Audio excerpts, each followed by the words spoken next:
Creative Assembly a montré une première version jouable de Total War Warhammer 40 000 à l'occasion de la Gamescom, et même s'il reste encore beaucoup de travail à faire dessus, beaucoup de choses vont changer aussi visuellement, ça n'empêche pas le studio de développement de nous donner de nouvelles annonces intéressantes qu'il n'avait pas faites auparavant. Je ne reviendrai donc pas sur toutes les déclarations qui ont été faites par le passé, pour que l'on puisse se concentrer ensemble sur les nouvelles informations annoncées officiellement en bataille, mais aussi et surtout en campagne cette fois, et c'est le plus intéressant. Mais tout d'abord, sachez qu'ils ont lâché peut-être l'information la plus importante puisqu'ils ont annoncé viser une date de sortie du jeu pour 2027, donc l'année prochaine. Est-ce que cela sera au printemps ou en fin d'année? Impossible à savoir pour le moment, mais c'est déjà une bonne chose à savoir. Le plus intéressant sur ce live ensuite, c'est qu'ils nous montrent ce à quoi va ressembler le jeu en campagne. Ici, ils nous montrent ce que donne une campagne semi-narrative comparable au tutoriel de Total War Warhammer 3. Ce n'est donc pas ici la campagne bac à sable pour information, c'est tout simplement le tuto du jeu. Pour autant, c'est la vision du jeu que l'on aura. Nos troupes ici seront sur une planète et ils nous expliquent comment fonctionnera ce système de planètes qui change par rapport aux autres Total War.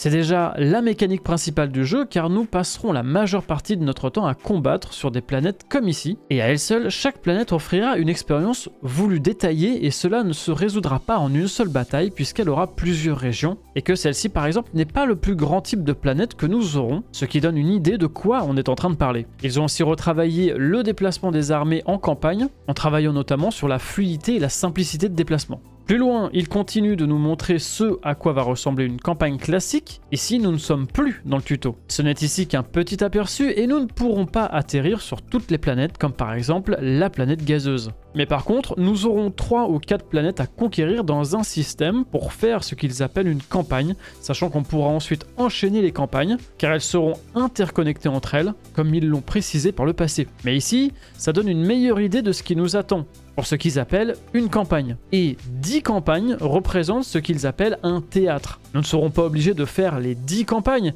mais le point culminant se passera sur Armageddon, pour une sorte de campagne finale. Bien qu'il n'y ait pas de bataille spatiale pour la sortie du jeu, en tout cas, il précise que nous aurons quand même des interactions avec notre flotte depuis l'espace, puisqu'elle sera capable de mener des bombardements, de larguer différents dispositifs, et ce sera central, puisque nos troupes Space Marine au sol par exemple ne pourront pas se réapprovisionner dans des villes comme dans les autres Total War. Pour cela, notre flotte larguera par exemple des kits de soins que notre armée devra ramasser. La flotte servira aussi évidemment au déplacement entre 2 planètes, vous l'aurez compris.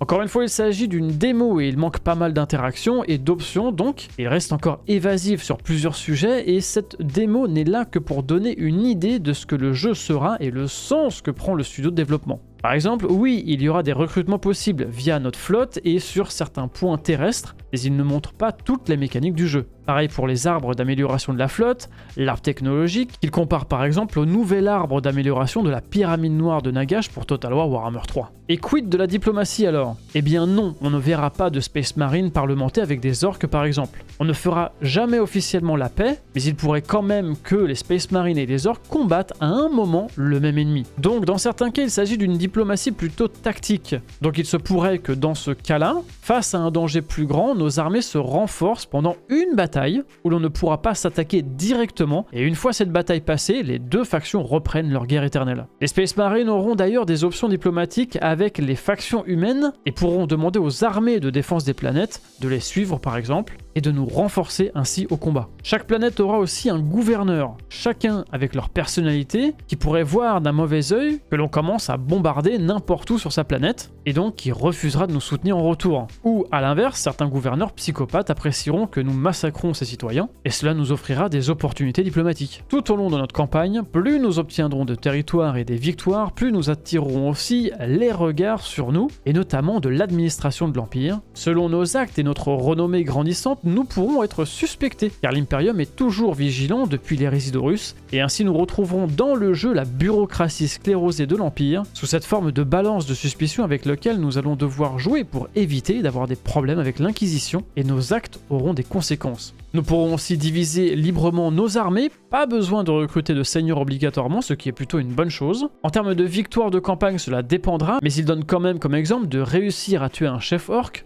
ou de traquer un commandant renégat de la garde impériale, ou de capturer une usine spécifique, et cela changera selon les factions bien évidemment. Ensuite, voici les nouvelles informations concernant le système de personnalisation de nos chapitres Astartes. On apprend qu'il y aura tout d'abord une limitation des noms possibles. Pourquoi ce choix? Eh bien tout simplement pour rester un minimum conforme au lore. Donc on choisira dans un ensemble de combinaisons de noms, ce qui fait quand même 17 000 combinaisons possibles pour le moment. Évidemment, il y aura de nombreuses couleurs possibles et il ne s'agit pas encore ici de la version définitive, puisqu'il prévoit d'ajouter des fonctionnalités avant la sortie officielle du jeu pour 2027. On apprend aussi que pour toutes les factions du jeu, nous pourrons choisir de modifier certaines caractéristiques et traits de base de notre leader de faction avant de lancer une campagne, ce qui aura des conséquences ensuite sur notre gameplay de début de partie. Et par ailleurs, le but est de faire en sorte que les couleurs des fiches d'unités en bataille correspondent aussi à nos choix de couleurs et ne restent pas bleues comme on peut le voir dans la démo. Et voici aussi ce que donnera un exemple de cinématique d'introduction de bataille.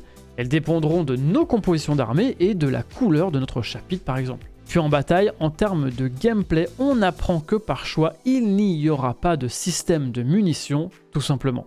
Nos unités pourront tirer de façon infinie du début jusqu'à la fin de la bataille, et c'est déjà un choix fort quand on y pense, car cela veut dire que techniquement nous pourrons défendre des positions de façon infinie et tellement épique. Pourquoi vous allez me dire? Eh bien parce que comme vous avez pu le voir par le passé peut-être, les unités ont une cadence de tir plus rapide que sur un Total War, et que pour l'expérience de jeu dans l'univers de Warhammer 40 000, et en termes de gameplay, c'était plus simple et agréable que le système de base. Ici, il nous montre qu'une même unité aura plusieurs armes, ils en avaient déjà parlé précédemment, et ce qui est intéressant, c'est qu'ils expliquent ici à quoi sert l'évasion. C'est nouveau, c'est quelque chose qu'on ne savait pas, mais c'est la capacité de l'unité à être touchée par des tirs. Plus ce chiffre est élevé, plus il est difficile de toucher cette unité. Ce chiffre pourra changer parce que l'unité est meilleure dans le domaine, ou utilise un écran de fumée, ou est encore à couvert tout simplement, comme on peut le voir sur l'image ici. Petit détail ici, vous remarquez que les intercesseurs sont en corps à corps et peuvent quand même tirer avec leur pistolet bolter. C'est un exemple parfait de ce que permet le nouveau moteur de jeu. Ce n'était pas possible avec l'ancien et c'est justement parfait pour l'univers de 40K, pour appliquer par exemple l'aptitude de tir en combat rapproché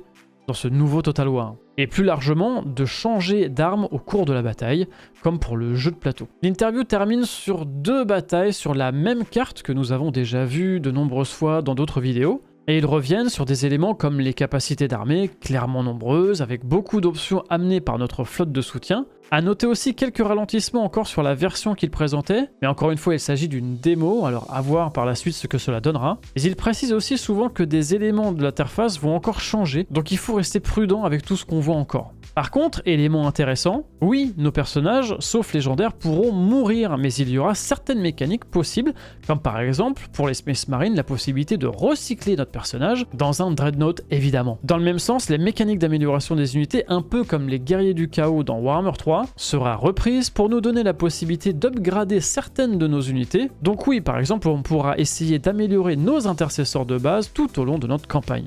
Voilà pour le tour synthétique de l'actualité concernant Total War Warhammer 40 000. On a maintenant une idée plus claire du sens que va prendre le jeu, à la fois en bataille comme on le savait vraiment précédemment, mais surtout en campagne aujourd'hui, c'est ce qui est très intéressant. Le jeu devrait donc sortir l'année prochaine, on le sait enfin, et je vous dis donc à très bientôt, et merci à vous.